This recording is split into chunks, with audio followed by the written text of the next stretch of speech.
እንዴት ብለህ ተገኘህ እኔ ቤት እንዴት ብለህ ተገኘህ እኔ ቤት እንዴት አልሰለችህ መተኛት ከበረት እንዴት አልሰለችህ መተኛት ከበረት እንዴት ብለህ ተገኘህ እኔ ቤት እንዴት ብለህ ተገኘህ እኔ ቤት እንዴት አልሰለችህ መተኛት ከበረት እንዴት አልሰለችህ መተኛት ከበረት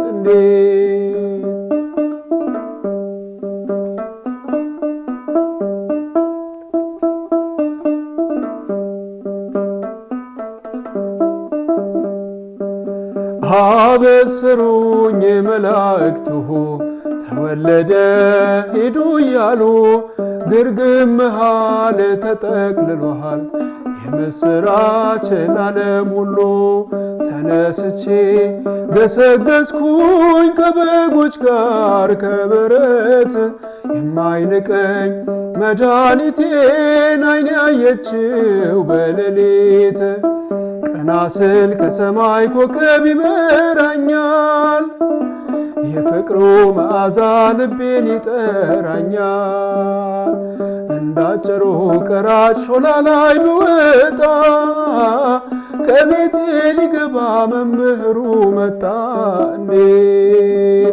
እንዴት ብለህ ተገኘህ እኔ ቤት እንዴት ብለህ ተገኘህ እኔ ቤት እንዴት አልሰለችህ መተኛት ከበረት እንዴት አልሰለችህ መተኛት ከበረት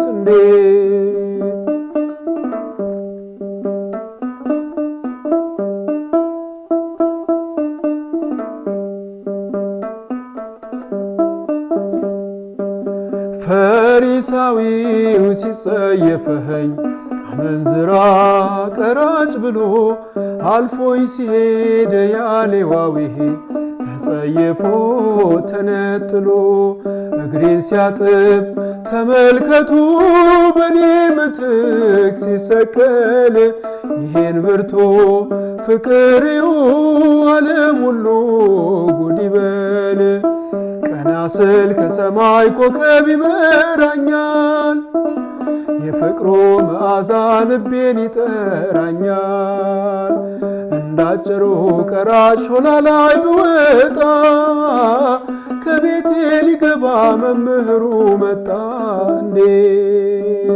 እንዴት ብለህ ተገኘህ እኔ ቤት እንዴት ብለህ ተገኘህ እኔ ቤት እንዴት አልሰለችህ መተኛት ከበረት እንዴት አልሰለችህ መተኛት ከበረት እኔ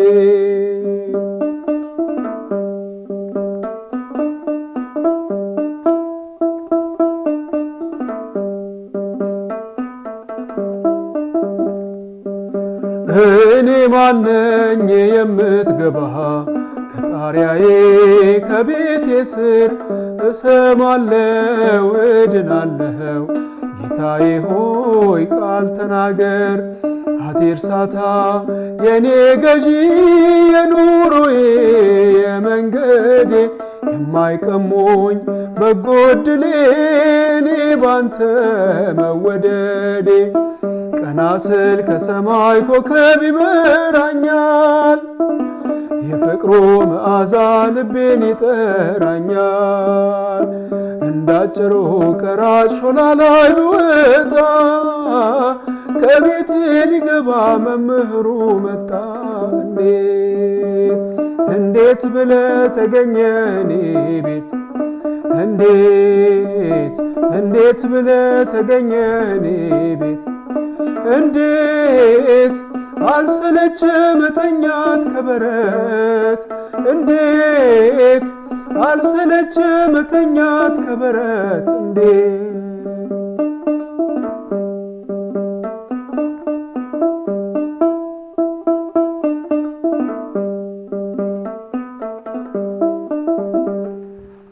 ስለ መዝሙሩ ጊዜ የአምላካችን የእግዚአብሔር ስም የተመሰገነ ይሁን። ውድ የዚህ ዩቲዩብ ተከታታዮች እንደምን አላችሁ? እኔ እግዚአብሔር ይመስገን ደህና ነኝ። እንግዲህ ዛሬ በዚህ ቪዲዮ ተገናኝተናል። እንዴት ብለህ ተገኘህ እኔ ቤት፣ እንዴት አልሰለቸህ መተኛት ከበረት የሚል በጣም ትህትና የተሞላበት ጥሩ የሆነ መዝሙር ነው። እጅግ በጣም ለማገልገል ወይም ደግሞ ለእግዚአብሔር ምስጋና ለማቅረብ የሚመች የሚገባ መዝሙር ነውና እንዴት ተገኘህ እኔ ቤት ብሎ እንዴት አልሰለቸህ መተኛት ከበረት። ቤቴ እንደ በረት ነው።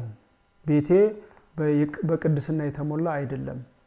እንዴት እኔ ቤት ተገኘህ? እንደ በረት የሚታይ እንደ በረት የሚቆጠር ቅድስና ያልተሞላው ቅድስና ያልሞላበት በኃጢአት የረከሰ ደካማ የኔ ደካማው ሰነፉ ቤት እንዴት ተገኘህ ነው የሚለው። በከብቶች በረት መወለዱን ያጠይቃል። የከብቶች በረት መወለዱንና አሁንም ድረስ እንዴት በከብቶች በረት ትገኛለህ ማለት አሁንም ይወለዳል በከብቶች በረት ማለት ሳይሆን በእኔ ቤት በእኔ በደካማው ቤት እኔ በከብቶች በረት በሚመሰለው የኔ ኃጢአት በኃጢአተኛው ቤት እንዴት ተገኘህ? አሁንም ድረስ በከብቶች በረት እየተገኘህ ነው። በቤቴ እየተገኘህ ድንቅ እያደረክልኝ ነው። በቤቴ እየተገኘ እየባረከኝ ነው እና እኔ ቤት በመገኘትህ ከብቶች በረት እንደተገኘህ ነው የሚቆጠረው ብሎ በትህትና የሚዘመር መዝሙር ነው እና እጅግ በጣም ደስ የሚል መዝሙር ነው። እግዚአብሔር ከሁላችን ጋር ይሁን። ቀና ስል ከሰማይ ኮከብ ይመራኛል፣ የፍቅሩ መዓዛ ልቤን ይጠራኛል። እንዳጭሩ ቀራጭ ሾላ ላይ ብወጣ ሚል ቦታ አለ። እንዳጭሩ ቀራጭ እና አጭሩ ቀራጭ ማን ነው ሚለውን እናያለን ማለት ነው። እንዳጭሩ ቀራጭ ሾላ ላይ ብወጣ ከቤቴ ሊገባ መምህሩ መጣ። ሉቃስ 19 ላይ ከቁጥር 1 ጀምሮ የሉቃስ ወንጌል ምዕራፍ 19 ከቁጥር 1 ጀምሮ ነው የምናገኘው። ምዕራፍ 19 ከቁጥር 1 ጀምሮ ወደ ኢያሪኮም ገብቶ ያልፍ ነበር። እነሆም ዘኬዎስ የሚባል ሰው እርሱም የቀራጮች አለቃ ነበረ፣ ባለጠጋም ነበረ። ኢየሱስንም የትኛው እንደሆነ ሊያይ ይፈልግ ነበረ። ኢየሱስ ክርስቶስን ለማወቅ በጣም ይጓጓ ነበረ ማለት ነው። ቁመቱም አጭር ነበረና በሰዎች ላይ ተንጠራርቶ ተጋፍቶ ማየት አይችልም ማለት ነው እና በዚያችን መንገድ ያልፍ ዘንድ አለውና ያየው ዘንድ ወደፊት ሮጦ በአንድ ሾላ ላይ ወጣ። ኢየሱስም ወደዚያ ስፍራ በደረሰ ጊዜ አሻቅቦ ቀና ብሎ አየውና ዘኬዎስ ሆይ ዛሬ በቤትህ እውል ዘንድ ይገባኛልና ፈጥነህ ውረድ አለው። ፈጥኖም ወረደ፣ በደስታም ተቀበለው። ሁሉም አይተው ከኃጢአተኛ ሰው ጋር ሊውል ገባ ብለው አንጎራጎሩ። ዘኬዎስ ግን ቆሞ ጌታ ሆይ ካለኝ ሁሉ እኩሌታውን ለድሆች እሰጣለሁ፣ ማንንም በሐሰት ከስሼ እንደሆነ 4 እጥፍ እመልሳለሁ አለው። ኢየሱስም እርሱ ደግሞ የአብርሃም ልጅ ነውና ዛሬ ለዚህ ቤት መዳን ሆኖለታል፣ የሰው ልጅ የጠፋውን ሊፈልግ ሊያድን መጥቷልና አለው። እንግዲህ እዚህ መዝሙር ላይ እንደምንመለከተው እንዴት ተገኘህ እኔ ቤት። ዘኬዎስ በኃጢአት ነው የሚመሰለው፣ በኃጢአተኛ ኃጢአት የቁመቱ እጥረት የኛን በኃጢአታችን ምክንያት ክርስቶስን ለማየት አለመቻል፣ በኃጢአታችን ምክንያት ተንጠራርተን ቆመን እግዚአብሔርን እሱ ተንጠራርቶ ቆሞ ማየት እንዳቃተው ሁሉ እኛም በኃጢአታችን ምክንያት ማየት አንችልም ማለት ነው። ነገር ግን ድክመቱን ሳይ፣ ቀራጭ መሆኑን ሳይ፣ ኃጢአተኛ መሆኑን ሳይመለከት የልቡን መሻት እጅግ ክርስቶስን የማወቅ ጉጉት ስላለበት እየሮጠ ሄዶ ሾላ ላይ ወጥቶ እሱን ማየት ፈለገ። እግዚአብሔር ደግሞ የልብን መሻት ያውቃልና ጥቂት ስንለምነው አብዝቶ ይሰጣልና ማየት ብቻ አይደለም ዛሬ ካንተ ጋር በቤት እውላለሁ አለው። ኃጢአተኛ ነው ብሎ ሳይጸየፈው ሌሎቹ አጉረመረሙ። እንዴት ከኃጢአተኛ ጋር ይውላል? እንዴት ከኃጢአተኛ ጋር ለመዋል ይስማማል? ምናምን ብለው ማለት ነው። ነገር ግን ክርስቶስ የመጣው ለኃጢአተኞች ነው። ለኃጢአተኛ ለበሽተኛ ነውና ሐኪም የሚያስፈልገው ያለ መድኃኒት የሆነው ክርስቶስ ለኃጢአተኞች ሲል ነው የመጣውና ሉቃስ 19 ቁጥር 1 ላይ የዘኪዮስን ታሪክ እናገኛለን ማለት ነው። እና በዘኪዮስ ቤት ሆነ እንትን አለ። ዘኪዮስም በደስታ እጅግ በጣም ደስ አለው፣ ንስሐ ገባ። እዛው የበደልኳቸውን ሰዎች እክሳለሁ፣ ያስቀየምኳቸውን እክሳለሁ፣ አራት እጥፍ እከፍላለሁ ብሎ ንስሐውን እዛው ተቀበለ ማለት ነው። እኛ ከዚህ የምንማረው ነገር አለ። ውስጣችን ከልባችን ንስሐ መግባት እንዳለብን ማለት ነው። ትንሽ ደቂቃ ውስጥ በንስሐ የዳነውን በቀኝ የተሰቀለውን ወንበዴ ብናስብ ንስሐ ነው። ክርስቶስ ልባችንን ብቻ ነው የሚፈልገው። የልባችንን መመለስ የልባችንን መሻት ነው የሚመለከተውና የዘኪዮስን የልቡን መሻት አየ፣ ፍላጎቱን አየ። ጥቂት ፍላጎት ነበረው፣ ማየት ብቻ ነበረ ፍላጎቱ። ጌታችን ግን እቤትህ ካንተ ጋር እውላለሁ አለው። የበለጠ መዳን ሆነ ለዛ ቤት ማለት ነው። ምክንያቱም ንስሐ ገባ። የበደልኩትን እክሳለሁ ያቃል፣ ኃጢአቱን ያቃል፣ በደለኛነቱን ያቃል እና ቶሎ ብሎ ዘኪዮስ ለጌታችን ለመድኃኒታችን ለኢየሱስ ክርስቶስ ያንን አለው። ሌላው ፈሪሳዊ ሲጸየፈኝ አመንዝራ ቀራጭ ብሎ አልፎኝ ሲሄድ ያ ሌዋዊ ተጸይፎ ተነጥሎ እግሬን ሲያጥብ ተመልከቱ በእኔ ምትክ ሲሰቀል ይሄን ብርቱ ፍቅር እዩ ዓለም ሁሉ ጉድ ይበል። እዚህ ጋር ሌዋዊ ተጸይፎ አለፈ የሚል አለ። ሉቃስ 10 ላይ ነው ይሄ ደግሞ ያለው። ሉቃስ 10 ከቁጥር 30 እስከ 35 የሉቃስ ወንጌል ምዕራፍ 10 ከቁጥር 30 ጀምረን ስንመለከት ምን ይላል? ኢየሱስም መልሶ እንዲህ አለ፣ አንድ ሰው ከኢየሩሳሌም ወደ ኢያሪኮ ወረደ፣ በወንበዴዎችም እጅ ወደቀ። እነርሱም ደግሞ ገፈፉት፣ ደበደቡትም፣ በሕይወትና በሞት መካከል ትተውት ሄዱ። ድንገትም አንድ ካህን በዚያ መንገድ ወረደ፣ አይቶትም ገለል ብሎ አለፈ። ካህኑ ያን ቆስሎ ወንበዴዎች ሽፍታዎች ደብድበውት ኮማ ውስጥ ገብቶ ማለት ነው በሞትና በሕይወት መካከል ሆኖ ጥለውት ሄዱ። አንድ ካህን አየና ዞር ብሎ አለፈ። እንዲሁም ደግሞ አንድ ሌዋዊ ወደ ስፍራው መጣና አይቶት ገለል ብሎ አለፈ። አሁንም ሌላ ሰው ሌዋዊው ሰው ገለል ብሎ አለፈ። አንድ ሳምራዊ ግን ሲሄድ ወደ እርሱ መጣ፣ አይቶም አዘነለት። ቀርቦም ዘይትና የወይን ጠጅ በቁስሎቹ ላይ አፍስሶ አሰራቸው፣ ቁስሉን አሰረለት ማለት ነው። በራሱ አህያም ላይ አስቀምጦት ወደ እንግዶች ማደሪያ ወሰደው፣ ጠበቀው። አህያ እንደ ትራንስፖርት እንደ መጓጓዣ ስለነበረ በዛ ሰዓት በአህያ ጭኖ ወሰደው።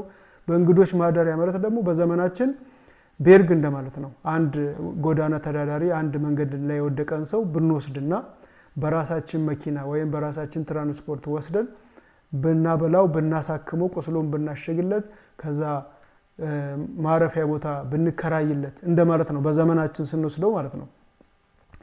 በማግስቱም 2 ዲናር አውጥቶ ለባለቤቱ ለዛ ለማደሪያ ቤቱ ባለቤት ማለት ነው ሰጠና፣ ጠብቀው፣ ከዚህም በላይ የምትከስረውን ሁሉ እኔ ስመለስ እከፍላለሁ። ሌላ የሚፈልገው ነገር ካለ እሱ ነጋዴው እስኪመለስ ድረስ የሚበላው የሚጠጣ ወይም ሌላ በዛ እንግዳ ምክንያት የሚወጣ ወጪ ካለ እኔ ሸፍናለሁ አለው። እንግዲህ ከነዚህ ከሶስቱ ወንበዴዎች እጅ ለወደቀው ባልንጀራ የሆነው ማን ነው ይላል እና ከመዝሙሩ አልፎ እንዳይሄድብን እዚህ ጋር እናቆማለን። ሌዋዊ ሲጸየፈኝ አመንዝራ ቀራጭ ብሎ አልፎኝ ሲሄድ፣ ፈሪሳዊው አልፎኝ ሲሄድ፣ ሌዋዊውም አልፎኝ ሲሄድ፣ ካህኑ አልፎኝ ሲሄድ ይላል። ይሄ ደግሞ የጌታችን የመድኃኒታችንን የኢየሱስ ክርስቶስ እኛን መጎብኘት ነው የሚመለከተው። እኛን መጎብኘቱ በቁስላችን ቆስለን ወድቀን ሳለ ወገን የምንለው ማንም ሰው ቀርቦ ሊያነሳን በማይችልበት ሰዓት ጌታችን መድኃኒታችን ኢየሱስ ክርስቶስ ስለኛ ዋጋ ከፍሎ ማለት ነው ዋጋ ከፍሎ ቁስላችንን አክሞ በሱ ቁስል እኛ ድነን እንደዳንን ከዛ እግሬን ሲያጥብ ተመልከቱ በእኔ ምትክ ሲሰቀል በእኛ ምትክ መሰቀሉን ይህን ብርቱ ፍቅር እዩ ዓለም ሁሉ ጉድ ይበል። ስለዚህ የጌታችን ፍቅር ምን ያህል እንደሆነ እና ከዚህ ታሪክ የምንረዳው አንድ ነገር አለ። አንድ ካህን በዛ በኩል ሲሄድ ነበር። ምናልባት ለአገልግሎት ሊሆን ይችላል እየሄደ ያለው፣ ነገር ግን እዚህ ጋር ትልቅ አገልግሎትን አልፎ ነው እየሄደ ያለው። ምን አይነት አገልግሎት? የወደቀን ሰው ጌታችን በመጨረሻው ዘመን የሚጠይቀን ተርቤ አበልታችሁኛልን፣ ተጠምቼ አጠጥታችሁኛል፣ ታርዤ አልብሳችሁኛልን ነው የሚለው። ስለዚህ ያ መንገድ ላይ የወደቀው ሰውዬ ታርሷል፣ ታሟል። ትልቅ አገልግሎት ነው ማለት ነው ይሄ። አጠገባችን ያለን የተቸገረ ሰው መርዳት፣ በጎረቤታችን ወይም በመስሪያ ቤታችን በጉዟችን ሁሉ በመንገዳችን ሁሉ የምናያቸው ብዙ የተቸገሩ ሰዎች አሉ። ስለዚህ እነሱን መርዳት እንዳለብን ያመለክታል። ሌላው ደግሞ በስጋም በነፍስም ነውና የምንተረጉመው መዝሙርን በነፍሳችን ደግሞ ስንመለከት እኛ እንደወደቀው በሞትና በሕይወት መካከል ሆኖ እንደወደቀው ሰው ስንሆን ጌታችን በሞትና በሕይወት መካከል ያለነውን እኛን መጥቶ አድኖናል። ማዳን ብቻ አይደለም፣ እዳችንን ሁሉ ከፍሎልን ሸፍኖልን ከሞት ወደ ሕይወት መልሶናል የሚለውን ያመለክታል ማለት ነው። ሌላ አንድ ጥቅስ ብቻ ከጣሪያዬ ከቤቴ ስር ትገባ ዘንድ አይገባኝም የሚለውን የመቶ አለቃውን ታሪክና እናገርና አበቃለሁ። እና የመዝሙሩ ሐሳብ በጣም ብዙ ነው። ሁሌ ነው የምነግራችሁ። አንድ መዝሙር በጣም በብዙ አይነት መንገድ መፍታት ይቻላል እና እኔ ለጊዜው የተዘጋጀውበት ይሄ ስለሆነ ማቴዎስ 8 ከቁጥር 5 ላይ እንሄዳለን። ማቴዎስ 8 የማቴዎስ ወንጌል ምዕራፍ 8 ከቁጥር 15 ላይ ስንሄድ ወደ ቅፍርናሆምም በገባ ጊዜ የመቶ አለቃ ወደ እርሱ ቀርቦ ጌታ ሆይ ብላቴናዬ ሽባ ሆኖ እጅግ እየተሰቃየ በቤት ተኝቷል ብሎ ለመነው። ኢየሱስም እኔ መጥቼ ፈውሰዋለሁ። የመቶ አለቃው እዚህ ጋር እሺ በቃ ምናምን ማለት ነበረበት። ነገር ግን ትህትናውን እና እምነቱን እንመለከታለን ከዚህ ቀጥሎ። የመቶ አለቃውን መልሶ ጌታ ሆይ በቤቴ ጣራ ከታች ልትገባ አይገባኝም፣ ነገር ግን ቃል ብቻ ተናገር ብላቴናው ይፈወሳል። አንተ ብቻ በቃ ይዳን ካልክ ይፈወሳል አምናለሁ፣ ናና ዳብስልኝ፣ በደንብ ጸልይበት ምናምን ነበር እኛ ብንሆን ምንለው እምነት ስለሌለን ማለት ነው። የእምነታችን ጎደሎነት በደንብ መጥቶ በእጁ ንካው፣ በእጅ ንካልኝ፣ በደንብ ጸልይ፣ በአጭር ጸሎት ሳይሆን በደንብ በቃ ረጅም ጸሎት አድርስልኝ ብዙ ልንል እንችል ነበር። ነገር ግን ይህ መቶ አለቃ ቃል ብቻ ተናገር ልጄ ይፈወሳል ብሎ አመነ ማለት ነው። እኔ ደግሞ ሌሎች ተገዢ ቃል ብቻ ተናገር ብላቴናው ይፈወሳል፣ እኔ ደግሞ ለሌሎች ተገዢ ነኝና ከእኔም በታች ጭፍራ አለኝ፣ አንዱንም ሂድ ብለው ይሄዳል፣ ሌላውንም ና ብለው ይመጣል፣ ባሪያዬንም ይህን አድርግ ብለው ያደርጋል አለው። እዚህ ጋር ደግሞ ሌላ እምነቱን እንመለከታለን። ጌታችንን እንደዚህ በስጋ ሲመለከተው አንድ ሰው ብቻ አድርጎ አይደለም ይሄ መቶ አለቃ የተመለከተው። እልፍ አላፍ መላእክት እንዳሉት መላእክቱን እንደሚያዝ በስሩ መላእክት እንዳሉ የእምነቱን እንግዲህ ከፍተኛነት ተመልከቱ። ሌሎች ጌታን የማመን ችግር፣ የእግዚአብሔር ልጅ መሆኑን የመቀበል ችግር ነበረባቸው። እሱ ግን ከማመንም አልፎ እልፍ አላፍ መላእክት እዚህ ጋር ቁጭ ብሎ መላክ እንደሚችል ማዘዝ እንደሚችል ለመናገር እኔ ራሴ መቶ አለቃ እኔ ራሴ በአቅሜ ብዙ የምልካቸው በእኔ ስር አሉ እና አንተም እዚህ ሆነህ ብትናገር መላእክትን ብትልክልኝ ልጄ ይፈወሳል ብሎ አመነ ማለት ነው። እጅግ በጣም ደስ የሚል እምነት ነው። ሌላው ከጣሪያዬ በታች ትገባ ዘንድ እኔ አይገባኝም፣ እኔ በደለኛ ነኝ። መጀመሪያ ላይ ስጀምር ስለዚህ መዝሙር መናገር ስጀምር ይሄ መዝሙር ስለ ትህትና ነው። ብዙዎቹ ከላይ ግጥሙ እንዳለ ሉቃስ ወንጌል፣ የማቴዎስ ወንጌል እንዳየናቸው አንደኛው ቤቴ የከብቶች በረት ነው ማለት ቤቴ እንደ ከብቶች በረት በኃጢአት ያደፈ ነው፣ የደካማ እኔ ሰነፍ የሆንኩ ሰው ነኝ። እንዴት እለት እለት ቤቴ ትገኛለህ ማለት ሁሉ ጊዜ እንዴት ህይወቴን ታከናውንልኛለህ፣ ሁሉ ጊዜ እንዴት ኑሮዬን ታቃናልኛለህ፣ እንዴት ሁሉ ጊዜ ትጎበኘኛለህ። እንግዲህ ተነግሮ አልቅም የጌታችን የመድኃኒታችን ኢየሱስ ክርስቶስ ውለታ እና አሁንም ድረስ እስከነበደሌ እንደ በደሌ አላረክብኝም፣ እለት እለት በኔ ህይወት ውስጥ አለህ ማለት በኔ በከብቶች በረት በሚመሰለው ህይወት ውስጥ በኔ በከብቶች በረት በሚመሰለው ቤት ውስጥ ትገኛለህ ነው አንደኛው። ሁለተኛው ደግሞ እንዳጭሩ ቀራጭ ነኝ። ሌላው ሌዋው እንደ መንገድ ላይ እንደወደቀው ሌዋዊው አልፎት እንዳለፈው ፈሪሳዊውም አልፎት እንደሄደው ቁስለኛ ነኝ። ሌላው ደግሞ ከጣሪያዬ በታች ልትገባ አይገባም እንዳለው እንደ መቶ አለቃው ነኝ የሚል መዝሙር ነው። እጅግ በጣም ጥሩ መዝሙር ነው እና ከጣሪያዬ በታች ልትገባ ዘንድ አይገባኝም ማለት ምን ማለት ነው? እኔ በደለኛ ነኝ፣ እኔ ኃጢአተኛ ነኝ። እንዴት ጌታ ወደ እኔ ቤት ይመጣል ብሎ ለእግዚአብሔር ክብር አይመጥንም የኔ ቤት ብሎ እግዚአብሔርን ማክበር፣ እግዚአብሔርን ከፍ ከፍ ማድረግ ማለት ነው። እና ይሄን ይመስላል ለዛሬ የተዘጋጀሁት። እግዚአብሔር ከሁላችን ጋር ይሁን። እስከመጨረሻ ስላዳመጣችሁኝ እጅግ አድርጌ አመሰግናለሁ። በሌላ ቪዲዮ እስክንገናኝ ድረስ እግዚአብሔር ከሁላችን ጋር ይሁን። መልካም ጊዜ፣ ሰላም ቆዩልኝ።